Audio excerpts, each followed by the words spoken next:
तो 2023 का set number 5 उसमें खंड आ में बहुविकल्पी प्रश्न पहला दिया है नंबर 1 यानी द्विघात समीकरण दी है 3x² - 6x + 4 = 0 का विविधकर होगा। यानी ऑप्शनल है, ऑब्जेक्टिव है, ऑब्जेक्टिव दिया है। तो पहला दिया है यानी समीकरण दी है 3x² - 6x और +4 = 0 और पूछा गया विविधकर।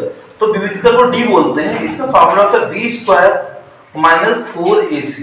ठीक है, तो मान डालेंगे d बराबर b होता है x के साथ में, ये b का मान है, ये c का मान है और ये आपका x इसका a का मान है। ये पुट कर देंगे। b² मतलब -6 को 2 बार लिखेंगे, -4 a का मान 3 है और c का मान कितना है 4 है। ठीक है, ये c का मान है, b का मान a का मान। ठीक है, तो ये आपको यहाँ पे लिखना नहीं, खाली समझाने के लिए बताया है। d बराबर मान हो जाएगा, ये माइनस प्लस बनेगा, सेक्शन 36 हो जाएगा, माइनस 4 3 12 5 4 48 48 होगा। यहाँ पे माइनस की बड़ी संख्या है तो माइनस का बचेगा, तो 48 में से 36 घटाएंगे कितना, 8 में 6 गया 2 बचेगा और 4 में से तो 3 जाएगा तो 1 बचेगा, लेकिन माइनस का बचेगा। तो विविधकर कितना हो जाएगा, -12। तो -12 किसी ऑप्शन में है, डी ऑप्शन में है, तो ऑप्शन नंबर डी करेक्ट हो जाएगा, ये सही हो जाएगी। और इसके बाद में जो रखा है दूसरा सवाल दिया है वो इस प्रकार समीकरण दे रखी है। ठीक है, और दो समीकरण 3x + 2y = 6 तथा y = 0 का हल होगा। दूसरा आप देखें, वो लिखा 3x + 2y और = 6 तथा y = 0। तो y की वैल्यू 0 दी है, इसमें रख देंगे हम। ठीक है, तो 3x + 2 इंटू y कितना 0 है इक्वल टू 6 हो जाएगा। 3x 0 से मल्टीप्लाई होती तो 0 हो जाता है बराबर 6। तो 0 जोड़ेगा तो 3x में कोई फर्क नहीं पड़ेगा, 3x ही रहेगा। तो 3x इक्वल टू कितना हो 6, 3 से घटेगा 3 दूनी 6, तो x की वैल्यू कितनी है 2।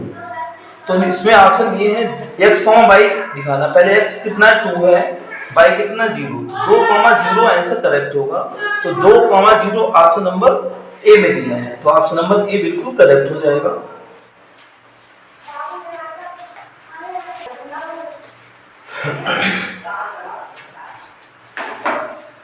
इसके बारे में तीसरा दिया है, यदि बिंदुओं ए के बिंदु दिए हैं -4, 2 तथा b के बिंदु 5, 6 को जोड़ने वाले रेखाखंड का मध्य बिंदु c यानी a/c का निर्देशांक दिए a/a 8 और 4 है, तो a का मान होगा। यानी तीसरा प्रश्न जो दिया है इस प्रकार से है, बोला है यानी ए बी एक हो गया रेखाखंड, ये a हो गया, ये b हो गया। इसको पॉइंट्स दिए हैं, a के बिंदु कितने हैं -4, 2 और b के बिंदु दिए हैं 5, 6। ठीक है, और इसमें एक बोला है जोड़ने वाले रेखाखंड का मध्य बिंदु, ये इसका मध्य बिंदु, तो ये मध्य बिंदु यहाँ पे P ले लिया हमने। ठीक है, कोई भी ले सकते हैं मध्य बिंदु, तो C दिया यहाँ पे, मध्य बिंदु का नाम दिया C। इसके पॉइंट्स दिए हैं a/8 और 4 दिया है। तो C का मान पूछा जा रहा है, C और क्वेश्चन मार्क। ठीक है, तो ये तो x1 होता है, x1 ये y1, ये x2 होता है, ये y2 होता है, और यहाँ पे ये x और ये y होता है। ठीक है, अब मध्य बिंदु के फार्मूला लगा लेंगे। तो मध्य बिंदु का फार्मूला, मध्य बिंदु के निर्देशांक यानी मध्य बिंदु के निर्देशांक फार्मूला होता है x = x1 + x2 / 2 और साथ में y = y1 + y2 / 2। ठीक है, हमको मान कौन सा निकालना है, x, तो x सही आ जाएगा।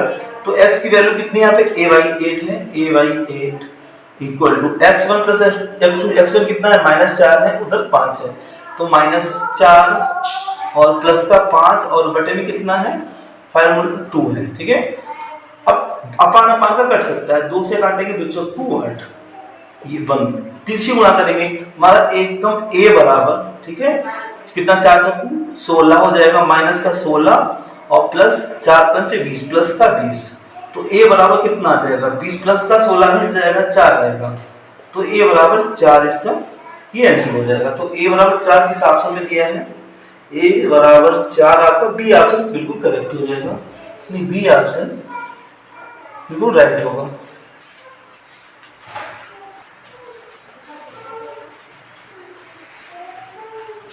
और ऐसे चौथा दिया है कि यदि त्रिभुज एबीसी में ए बी का मान दिया है, यानी त्रिभुज एबीसी में एबीसी, ठीक है, में मान दे रखा है ए बी दिया है कितना 6√3 सेंटीमीटर ये दिया है, और ए सी दिया है, ए सी है 12 सेंटीमीटर, और बी सी का भी मान दे रखा है, बी सी है 6 सेंटीमीटर, एंगल बी पूछा गया है, ठीक है, बी ये मान बताना है। तो आप एक रफली बना लेते हैं त्रिभुज, ये बी हो गया मान लो, ठीक है, और ए बी, कोई ए यहाँ लिखो कोई फर्क नहीं, बी यहीं पे लिखना है, ठीक है, बी एंगल बताना है हमको, ये मान डालेंगे सारे, तो बी और इसको ए ले लो, ए बी सी, ठीक है, और ए बी दिया 6√3, तो ए बी, ठीक है, इसको मान लो 6√3 मान लो, ठीक है, और क्या दिया ए सी कितना, ये 12 दिया है, और बी सी कितना दिया 6 दिया, ठीक है,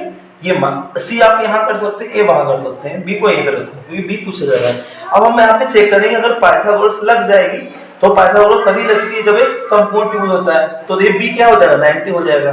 पाइथागोरस क्या होती है, कर्ण का स्क्वायर, कर्ण कितना है यानी 12, बड़ी भुजा का स्क्वायर का कर लेंगे, ठीक है, एक साइड में छोटी भुजा के स्क्वायर कर लेंगे, 6√3 का स्क्वायर और प्लस 6 का स्क्वायर। अगर कर्ण का स्क्वायर इन दोनों भुजाओं का, इसका स्क्वायर इन दोनों के स्क्वायरों के वर्गों के बराबर है, तो हमारा समकोण त्रिभुज हो जाएगा, ठीक है।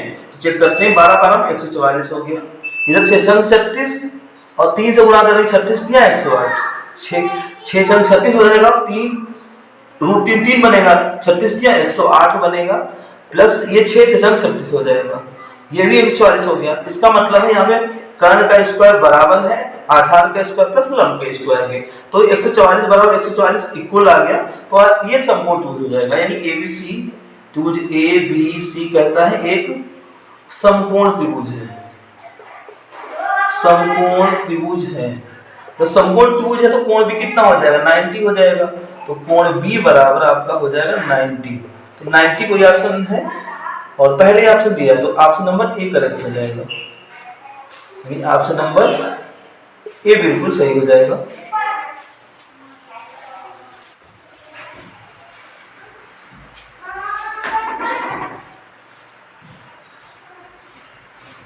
और अगला प्रश्न दिया है 5 नंबर का, बड़ी से बड़ी संख्या जिससे 125 और 70 को विभाजित करने पर शेषफल क्रमशः 8 और 5 प्राप्त होगा।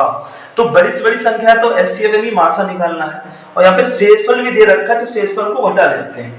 5वां प्रश्न है, संख्याएं कौन कौन सी 125 है और दूसरी संख्या कितनी है 70 है, ठीक है। बड़ी से बड़ी बोला तो हमें एचसीएफ निकालना है, और बोला शेषफल कितना क्रमशः 8 5, तो 8 इसमें से घटा लेंगे और 5 इसमें से घटा लेंगे, तो इसमें से 8 जब घटाएं कितना बचेगा 8 7 117 बचेगा, और 5 इसमें घटाएंगे 65 बचेगा। अब इन दोनों का हमें मासा निकालना है, जो मासा होगा वही हमारा आंसर हो जाएगा, क्योंकि बोला है बड़ी बड़ी संख्या तो एचसीएफ निकालेंगे।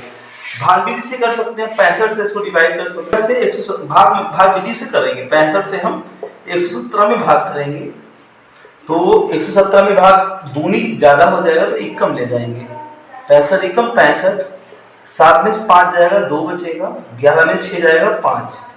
अब 52 से पिछले भाजक को भाग करेंगे, यानी 65 को भाग करेंगे, एक बार ले जाएंगे इसको 52 होगा, और 5 में से 2 जाएगा 3, 6 में से 5 जाएगा 1, ठीक है, फिर रिमाइंडर आ गया। अब शेषफल से पिछले भाजक को भाग किया जाता है, 52 को भाग करेंगे, तो 13 से 13 चक्कू 52, और जिस नंबर से जिस संख्या से पूरी संख्या कट जाती है वही हमारा एचसीएफ होता है, तो 13 से देखो ये पूरा कट गया, ठीक है, 13 चक्कू 12 कट गया, तो एचसीएफ कितना हो जाएगा, यानी इसका मासा जो है वो हो जाएगा 13, मासा 13 हो जाएगा, तो संख्या भी हमारी कितनी हो जाएगी, तो संख्या भी हमारी 13 हो जाएगी। और 13 किस ऑप्शन में दिया है, 13 दिया है ऑप्शन नंबर बी में, तो बी ऑप्शन बिल्कुल करेक्ट हो जाएगा, इस वाले का बी करेक्ट हो जाएगा।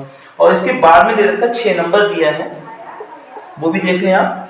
यदि समीकरण x² + kx - 6 = 0 का एक मूल -2 है तो k का मान होगा। समीकरण दी है, एक मूल भी दे दिया है, समीकरण है x² और है कितना है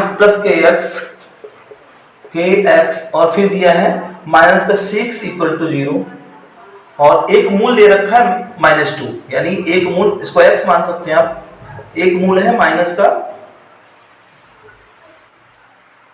का कितना दिया है, 2 दिया है, ठीक है। तो ये मूल दिया है, इसकी वैल्यू इसमें रख देंगे, लेकिन x का मान रख देंगे -2, तो -2 को 2 टाइम लिखेंगे, घात 2 लगी है, प्लस के गुणे में -2 - 6 = 0। तो ये पहले गुणा करेंगे, ठीक है, 2 दूनी 4 प्लस का बनेगा, प्लस माइनस -2 के हो जाएगा, और ये -6 बराबर 0। तो गिनतियों में से -2 के तो है ये, तो प्लस का 4 माइनस का 6, तो माइनस का 2 बचेगा बराबर 0।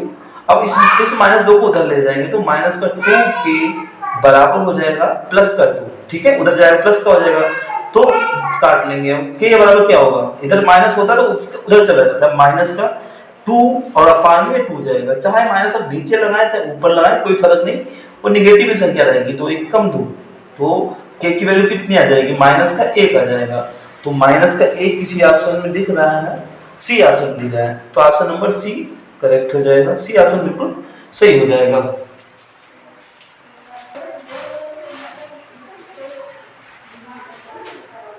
और प्रश्न नंबर 7 दिया है, यदि समचतुर्भुज के विकर्णों की लंबाइयां 12 सेमी और 16 सेमी हैं, तो इस समचतुर्भुज की भुजा की लंबाई होगी। तो 7वां प्रश्न आप देखिए, समचतुर्भुज यानी सही भुजाएं बराबर होती हैं, ठीक है, तो समचतुर्भुज मान लो ये है, और इस टाइप से हमने समचतुर्भुज एक बना दिया।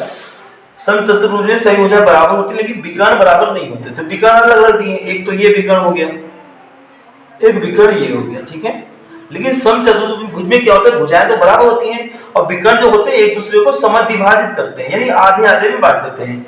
तो यहाँ पे ये हो जाएगा, आपको कितना विकर्ण दिया है, विकर्ण की लंबाई 12 सेमी, ये मान लो अगर एक 12 सेमी एक 16 सेमी है, ये मान लो हमारा ये वाला 12 है, तो ये कितना हो जाएगा, इधर की भुजा 6 इतनी हो जाएगी, 6 इतनी हो जाएगी, आधे आधे में आधा हो जाता है, ये बांटते हैं दूसरे को समद्विभाजित कर देते हैं। दूसरा 16 है तो इतना 8 हो जाएगा, और ये भुजा हमारी 8 हो जाएगी, ठीक है, इतना हो जाएगा। फिर बोला इन्होंने भुजा की लंबाई, तो हम कोई किसी ट्रायंगल को ले लें, चाहे स्क्वायर ट्रायंगल को ले लें, किसी ट्रायंगल से हम, यानी ये तो 90 है ही है, समकोण त्रिभुज है, हम कर्ण निकाल लेंगे, हमारा आसानी से आ जाएगा, हम इस त्रिभुज को सॉल्व कर लेंगे। नाम भी दे देंगे, ओ इसका नाम हो गया, मान लो ए हो गया, ये बी हो गया, ये त्रिभुज ए ओ बी में क्या लिखेंगे, त्रिभुज ए ओ बी में, ठीक है। और हमें निकालना क्या है इसमें, ये भी निकालना है, ठीक है। तो ये तो कर्ण हो जाएगा, यानी कर्ण का स्क्वायर होता है आधार का स्क्वायर और प्लस लंब का स्क्वायर। पाइथागोरस प्रमेय पढ़ी होगी, तो कर्ण कितना है इसमें, इस वाले को ही देखना है आपको, ठीक है, ये इतना आपको डॉट कर रहे हैं, यहाँ पे कलर से कर रहे हैं, ये ट्रायंगल खाली सॉल्व करना है इतना। कोई भी आप हल करेंगे आंसर सेम आएगा, क्योंकि सभी के मान बराबर हैं। ये एक समकोण त्रिभुज है, क्योंकि यहाँ पे 90 पे सब लंब से सम ये जो समद्विभाजित करते हैं समकोण पे करते हैं, तो ये समकोण 90 हो जाएगा, तो इसे मान डाल देंगे। कर्ण कितना हमारा AB है, AB स्क्वायर हो गया, AB स्क्वायर बराबर आधार कितना, ये ले लें 6 का वर्ग 36 हो जाएगा, प्लस लंब यानी 8 का वर्ग 64 हो जाएगा। तो AB स्क्वायर आपका कितना होगा, 36 64 को जोड़ लेंगे 6 4 10 6 9 1 10 100 होगा। तो AB बराबर, अगर घात 2 छोड़ते तो अंडर रूट लगता है, तो 100 का वर्गमूल कितना होगा, 10 सेमी। इसका मतलब है AB हमारा ये कितना आ गया, 10 सेमी आ गया, तो AB बराबर 10 सेंटीमीटर। जब AB 10 है तो सारी भुजाएं सब बराबर होगी, सब तो सभी कितनी कितनी 10 10 हो जाएगी, तो सभी 10 सेंटीमीटर हो जाएंगी। तो ऑप्शन कोई है 10 सेंटीमीटर का, ऑप्शन नंबर 7 में बी ऑप्शन करेक्ट है, और बी में भुजा दी है 10 सेंटीमीटर, भुजा हमारी 10 सेंटीमीटर होगी, सही भुजा 10 10 की होगी, तो ये आपका सही हो जाएगा बी ऑप्शन। और इसके बाद में 8वां दिया है, यदि sin थीटा बराबर cos थीटा, और थीटा की वैल्यू 0 से बड़ी है या बराबर है, और 90 से छोटी है, 90 से बराबर, 90 के बराबर है, ठीक है। तो थीटा का मान 0 90 के बीच में लेना है, 0 भी ले सकते हैं 90 भी ले सकते हैं, तो थीटा का मान पूछा है, तो ये प्रश्न नंबर है आपका 8। तो इन्होंने बोला sin थीटा और बराबर cos थीटा, तो आपको अगर ये तो टेबल तो याद हुई होगी, उसमें कुछ करना ही नहीं है, कितने अंश पे sin थीटा और cos थीटा के मान बराबर होते हैं, ठीक है। तो आपको तो पता ही होगा 45 पे बराबर होते हैं, ये 45 पे भी 1/√2 मान होता है, इसका भी cos 45 पे 1/√2 मान होता है। तो cos 45 यानी 45 डिग्री पे, या साइन जो 45 का मान होता है वही मान cos 45 का होता है। तो एंगल कितना हो गया, 45 हो गया। तो 45 डिग्री पे मान दोनों बराबर होते हैं। तो ऑप्शन नंबर ये भी हो जाएगा आपका, बी हो जाएगा। तो बी ऑप्शन राइट हो जाएगा।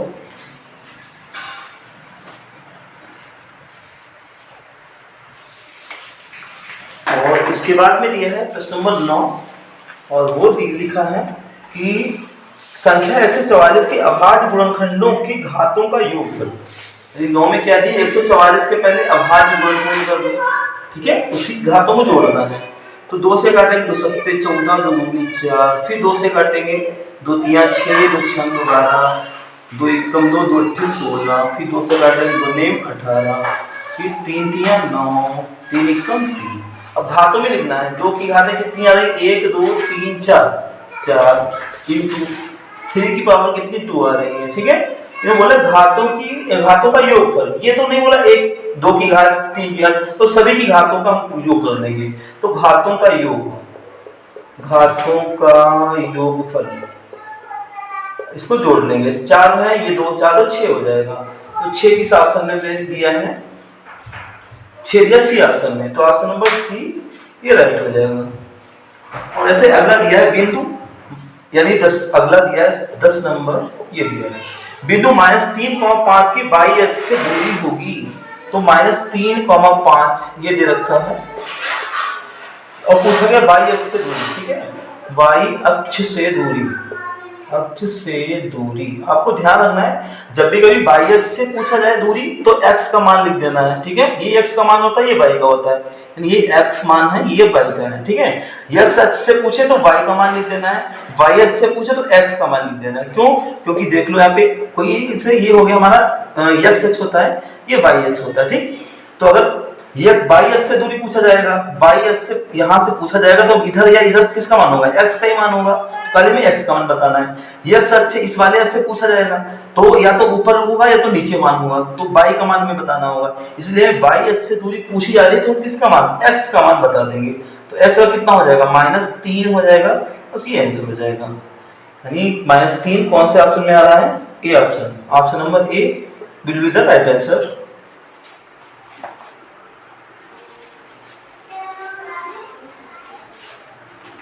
प्रश्न नंबर 11 दिया है sin 15 के पन्ने cos 75, यानी 11 नंबर है sin 15 बटे में है cos 75, इसका मान पूछा गया, का मान होगा।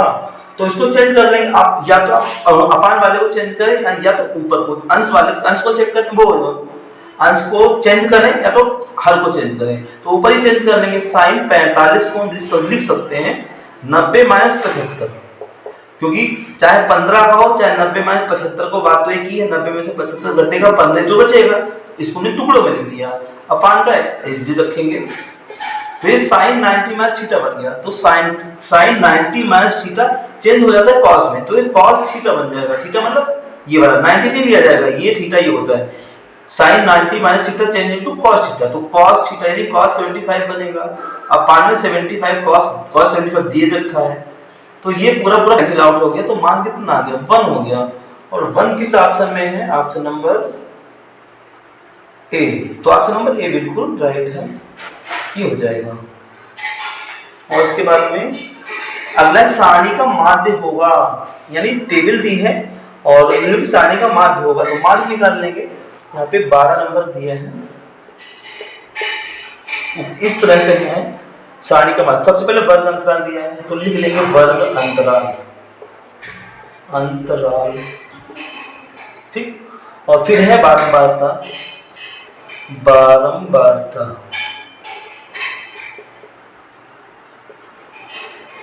तो वर्ग अंतराल कितना है, 0 से 10 है, 0 से 10 है, 10 से 20 है, और 20 से कितना है, 30 है। इस तरह से कहाँ तक है, 50 तक है। 30, फिर 30 से 40, और फिर 40 से 50, ये तो हो गया वर्ग अंतराल।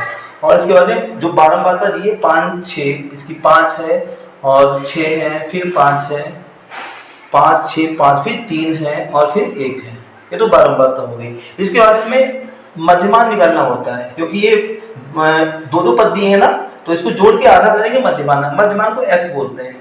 मध्यमान को हम x लिखते हैं, मध्यमान। ये कर लेंगे 10 जिनमें जीरो जोड़ेंगे, 10 में जीरो जोड़ेंगे, 10 का आधा 5, दोनों को जोड़ के आधा करना है, 20 10 30 का आधा 15, ठीक है, जोड़ के आधा करना है। अब यहाँ पे जितना जुड़ा है हर बार में उतना ही जुड़ेगा। 5 में कितना 10 जुड़ा, 15 में 10 जोड़ो 25 बनेगा, फिर 25 में 10 जोड़ो 35 बनेगा, फिर 35 में 10 जोड़ो 45 बनेगा। या तो आप जोड़ के आधा करें तब भी नहीं आएगा, ये मध्यमान हो गया। अगला कॉलम होता है f गुणे x, यानी ये 12 मात्रा को f बोलते हैं, यानी ये 12 मात्रा इसको f बोलते हैं, मध्यमान को f गुणे x। अब इसकी गुणा कर लेंगे, ठीक है,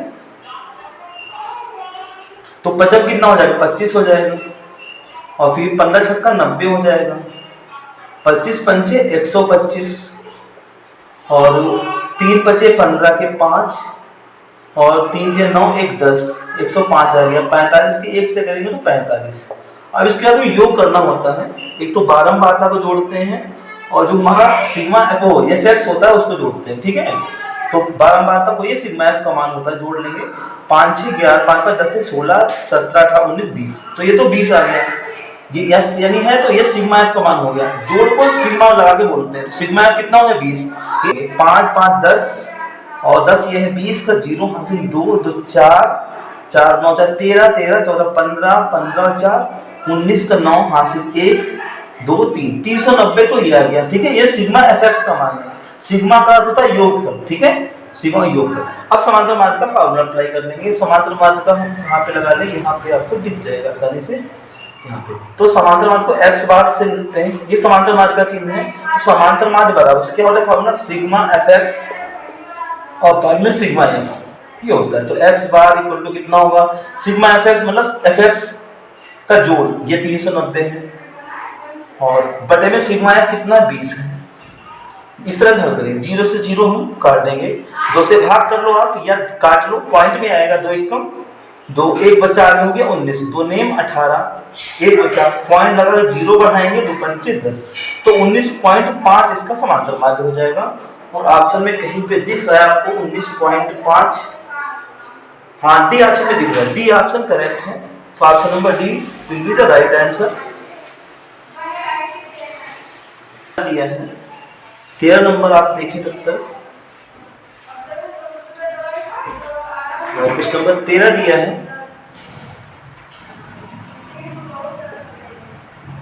यदि 3 cot थीटा बराबर 4, 3 cot थीटा इक्वल टू 4, तो cosec थीटा का मान होगा, ये दे रखा है 3 cot थीटा, cot है ये थीटा बराबर 4, और पूछ दिया हमसे cosec थीटा का मान, cosec थीटा इक्वल टू कुछ मान, ये पूछ दिया, ठीक है।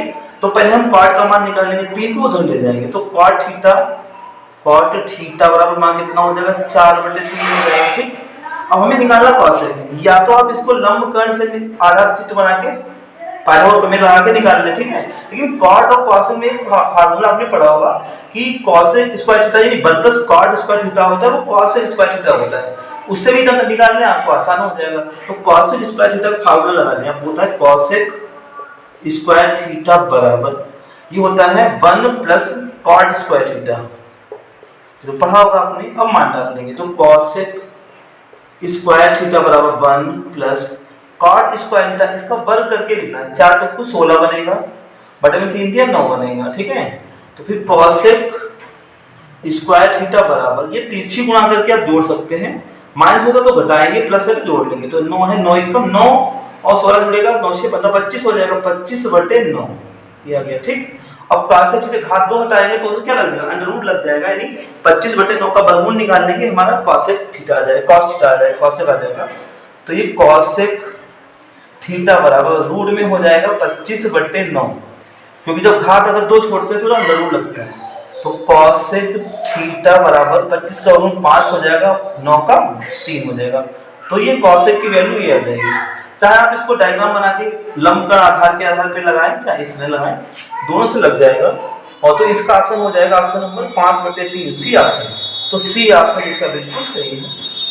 और बुक में भी क्या देखें क्या आ रहा है, ऑप्शन नंबर 13 का सी दे रहे हैं, सही है। और फिर अगला देखें, दे रखा है 14 नंबर यानी 40 नंबर दिया है, यदि दो गोलों के आयतनों का अनुपात हो, दो गोले हैं उनके आयतनों का अनुपात दे दिया 27:64, उनके पृष्ठीय क्षेत्रफलों का अनुपात होगा। तो अनुपात दिया है तो दिया होगा यानी पहले गोले का आयतन, पहले गोले का आयतन, ठीक है, और अपान में दूसरे गोले का आयतन, दूसरे गोले का आयतन। अनुपात को इस तरह लिख सकते हैं का आयतन, ठीक है, बराबर इसका मान भी दे रखा है, यानी इसका रेशियो दे रखा है 27:64, तो बटे में लिखेंगे 27/64। अब फार्मूला बोला है तो फार्मूला सब दोनों भी सेम लगेगा, लेकिन इसमें हम यानी इसको हम R1 दिखाएंगे, इसको R2 दिखाएंगे। तो गोले का फार्मूला क्या होता है 4/3 पाई r³ होता है, यानी 4/3 पाई r³।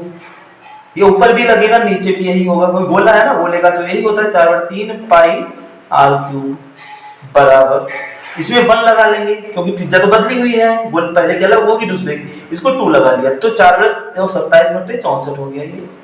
अब इसमें 4/3 पाई तो कट गया, घात 3 हट्टी, अगर घात 2 छोड़ते हैं उधर अंडर रूट लगता है, वर्गमूल का साइन लगता है, 3 छोड़ते हैं तो घनमूल का साइन लगता है, तो R1/R2 बराबर की घात 3 ये तो है, ठीक है, मानो ऐसे कर दिया क्यूब, दोनों को एक में कर दिया बराबर, इसको लिख सकते हैं 3/4 का क्यूब, या तो घनमूल निकाल लो, ठीक है, घनमूल 3 ही आएगा, तो ये 3 दिन कट गया, तो R1/R2 मान कितना 3/4 आ गया। आप चाहे यहाँ पे लिख दें R1/R2 का मान है 3/4, यानी R1 का मान अगर 3 है तो R2 का 4 है।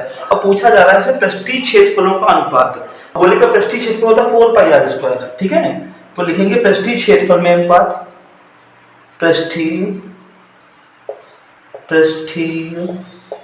क्षेत्रफल में अनुपात ये होता है 4πr²,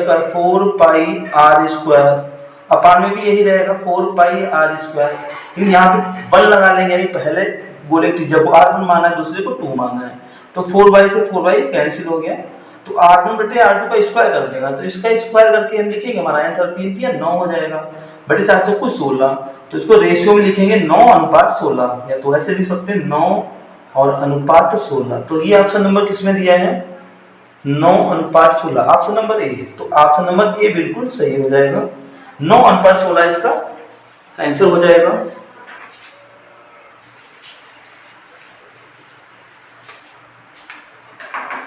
अगर ये 15 नंबर दिया है और यह यदि कुछ प्रेक्षणों के बहुलक तथा माध्य 45 या 27 है तो माध्यिका होगी, तो फार्मूला एक आपने पढ़ा होगा, बहुलक बराबर होता है, यानी बहुलक बराबर होता है 3 माध्यक, माध्यक या माध्यिका एक ही बात है, ठीक है, इन्होंने क्या लिखा है, इन्होंने माध्यिका लिखा है, तो माध्यक या माध्यिका, ठीक, समांतर माध्य अलग होता है, तो 3 माध्यक, माध्यक को ही माध्यिका बोलते हैं, और -2 माध्य, ये फार्मूला होता है।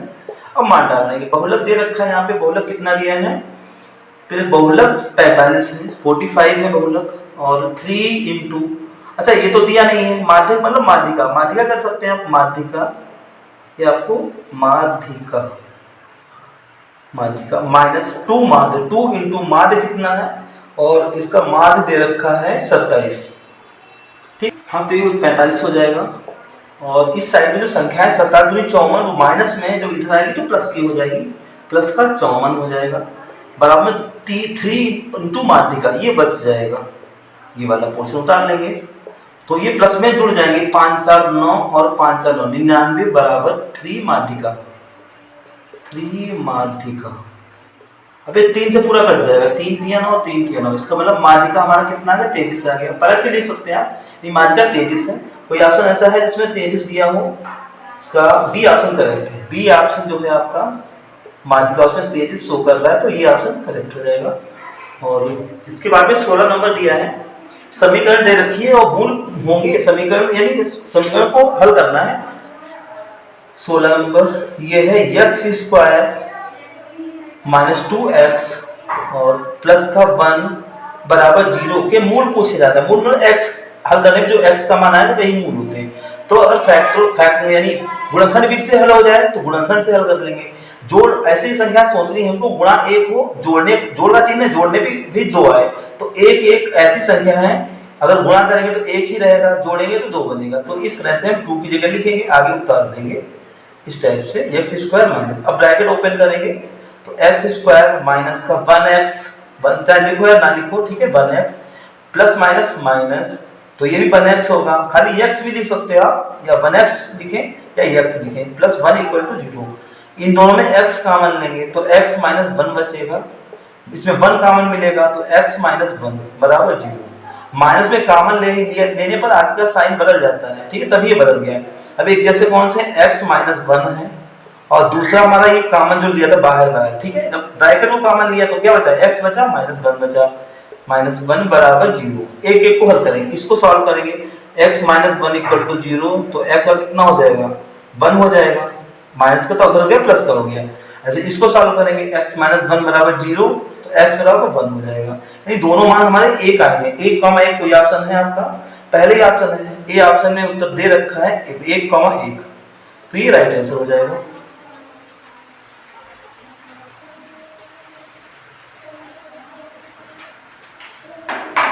और अगला दिया है 17 नंबर, यदि 7, 13, 20, 17 तथा 3x का समांतर माध्य 18 है तो x का मान होगा। तो सर संख्याएं दे रखी हैं, या तो आप फार्मूले सीधे लिख दो, सवाल तो आपको दिख रहा होगा, ठीक है। तो ये 17 नंबर है, समांतर माध्य, समांतर माध्य ये साइन होता था, हिंदी लिखिए, समांतर माध्य बराबर क्या होता है, पदों का योग, पदों का योग, और बटे में होता है पदों की संख्या, यानी पदों की संख्या, पदों की संख्या, जो जो दिया है वो लिख लेंगे। x माध्य समांतर माध्य दे रखा है, समांतर माध्य दिया है इसमें, कितना दिया है, समांतर 18 है तो ये 18 दे दिया, बराबर पदों का योग, पदों को प्लस करके लिखेंगे, पहला 7 है, दूसरा 13 है, फिर 20 है, फिर 17 है, और फिर 3x है, 3x का समांतर माध्य 18 है, ठीक है, ये हो गया। बटे में कितने टर्म है, पद कितने, 1 2 3 4 5 पद, ठीक। अब इसका x का मान हमें निकालना है, तो क्या करेंगे, पहले तो उतार लेंगे, हम जोड़ लेंगे उधर, बराबर ये 3x तो जुड़ेगा नहीं, इसके साथ चर x लगा हुआ है, 3x एक चर हो गया, ये हमारा अचर है, ये जोड़ लेंगे।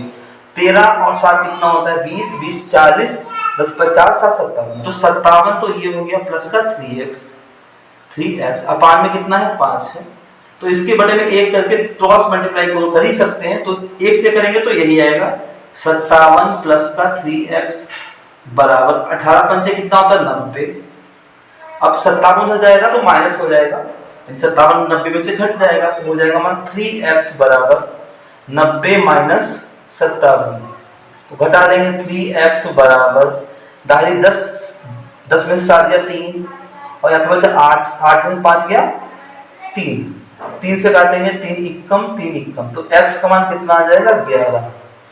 तो कोई ऑप्शन है आपका 11, ऑप्शन नंबर सी, तो सी ऑप्शन बिल्कुल आपका सही हो जाएगा। और इसके बाद में अगला दिया है, समीकरण दे रखी है, उसका हल करना है, ठीक है। तो समीकरण को इस साइड में सॉल्व करेंगे, 18 नंबर, और जो समीकरण दिया वो इस प्रकार है, 3/x और लिखा है फिर माइनस का 2x, और इक्वल में दिया है 2/x, ठीक है, ये है। तो इसको हल करना, सबसे पहले क्या करेंगे, हम अपान से x यानी सभी का एलसीएम ले लेंगे, और एलसीएम अगर left hand side right hand side दोनों का एलसीएम लिया जाए तो अपान का एलसीएम हट जाता है, क्योंकि दोनों साइड में कैंसिल हो जाएगा, इसीलिए अगर एक साइड में ले गया तो लिखा रहता है एलसीएम, दोनों साइड का एलसीएम ले ले तो अपान का हट जाता है, क्योंकि दोनों साइड में कट जाएगा, इसके अपान में 1 कर दिया, तो एलसीएम कितना x हो जाएगा, x से x को डिवाइड करेंगे 1 आएगा, 1 की गुणा 3 से तो 3 आएगा, माइनस 1 से x को भाग करेंगे तो x आएगा, x की गुणा करेंगे 2x स्क्वायर हो जाएगा, बराबर x से x को डिवाइड करेंगे 1 आएगा, 1 की मल्टीप्लाई 2 से 1 दूनी 2 हो जाएगा, ये x हट जाएगा, क्यों, क्योंकि बराबर के उधर भी है इधर भी है, अलग अलग करेंगे कट जाएगा, इसीलिए ये छोड़ दिया जाता है, इसको हमें सॉल्व करना है। तो हमारा कितना हो जाएगा, माइनस 2x रोक लेंगे, 3 को उधर भेज देंगे, माइनस का 2x स्क्वायर बराबर 2 3 जाएगा माइनस का, तो माइनस का 2x स्क्वायर बराबर माइनस का 1 बचेगा, माइनस से माइनस कट गया, x स्क्वायर बराबर कितना हो जाएगा, 1/2 हो जाएगा, ये 2 था गुणे में चला गया, अब हमें घात 2 छोड़ेंगे तो उधर अंडर रूट लग जाएगा, तो x बराबर हमारा इस साइड में देखेंगे, x बराबर क्या हो जाएगा, अंडर रूट में 1/2। जब भी कभी दुहा सभी में सवाल तो प्लस माइनस लगाते हैं, तो प्लस माइनस 1/√2, एक का तो हल हो जाएगा, तो x बराबर कितना हो जाएगा प्लस माइनस 1 का वर्गमूल तो 1 हो गया, लेकिन 2 का वर्गमूल नहीं, तो 2 पे इस तरह लगा देंगे। ये भी आंसर दिया सही है, ये भी सही है, जो ऑप्शन दिया वो आप टिक कर सकते हैं। और ऑप्शन आपका दिया पहले दिया है ए ऑप्शन, तो ए ऑप्शन बिल्कुल करेक्ट है, यानी x की वैल्यू x बराबर प्लस माइनस 1/√2, ये हो जाएगा आंसर आपका।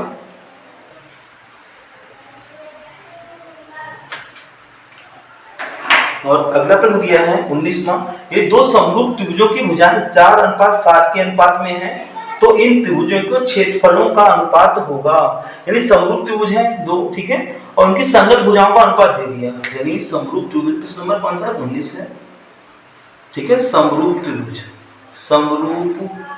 त्रिभुज की संगत भुजाओं का अनुपात, की संगत भुजाओं का अनुपात, भुजाओं का अनुपात ये दे रखा है, कितना दिया है 4:7। और पूछा गया क्षेत्रफल, तो क्षेत्रफल तो स्क्वायर में होता है, यानी क्षेत्रफल क्या भुजा स्क्वायर होता है, तो इसका हम स्क्वायर कर देंगे। कभी कभी क्या होगा क्षेत्रफल दिया होगा भुजाएं पूछी जाएंगी, तो आपको इसका वर्गमूल ले लेना है। अगर क्षेत्रफल दिया हो भुजा पूछी जाए तो वर्गमूल निकाल लेंगे, लेकिन यहाँ पे क्षेत्रफल निकालना है तो स्क्वायर कर देंगे। तो 4 और इसका स्क्वायर करेंगे कितना होगा 4 का स्क्वायर अनुपात 7 का स्क्वायर, तो 4 चौको 16 बनेगा, अनुपात 7×7 बनेगा। तो आपका जो रेशियो होगा वो ये आ जाएगा 16:49।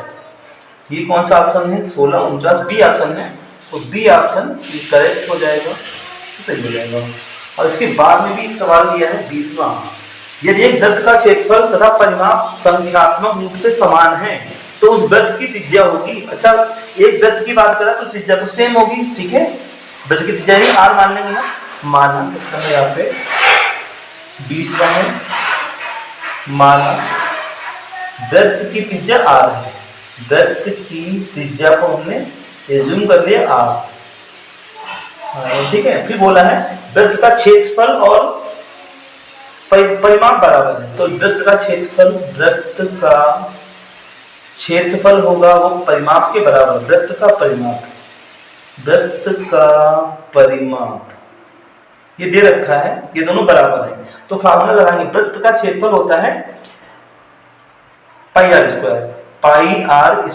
ये तो हो गया वृत्त का क्षेत्रफल बराबर वृत्त का परिमाप, यानी परिधि को ही परिमाप बोला जाता है, ठीक है। तो ये हो जाएगा 2πr। अब देखो क्या कट रहा है, पाई से तो पाई कट गया, और इधर r 1 है इधर 2 है, तो इधर एक r बच जाएगा, इस r इधर r सिंगल है ना, तो r से आप 2 है, एक कट के एक r रह जाएगा, r से r कट जाएगा, इधर एक r बचेगा, तो r बराबर कितना हो जाएगा 2, ठीक है। और यहाँ पे मात्रक लिख देंगे, मात्रक यानी दिया नहीं है तो हमने मात्रक यहाँ से ये लिख दिया, तो r बराबर 2 मात्रक, कहाँ पे कौन सा ऑप्शन है r बराबर 2 मात्रक, डी ऑप्शन करेक्ट है, बिल्कुल डी ऑप्शन ने ये किया है 2 मात्रक, ये सही हो जाएगा। तो आई होप आपको समझ में आया होगा, और इस तरह से प्रश्न बार बार रिपीट यही हो जाते हैं प्रश्न, तो आपको प्रैक्टिस से इसकी प्रैक्टिस अच्छे से करनी है, और जितने सेट हो आप सॉल्व करें अच्छे से, तब तक आगे के क्वेश्चन आप सॉल्व करें, और आगे क्वेश्चन अगले वीडियोस में क्लास में करवाएंगे।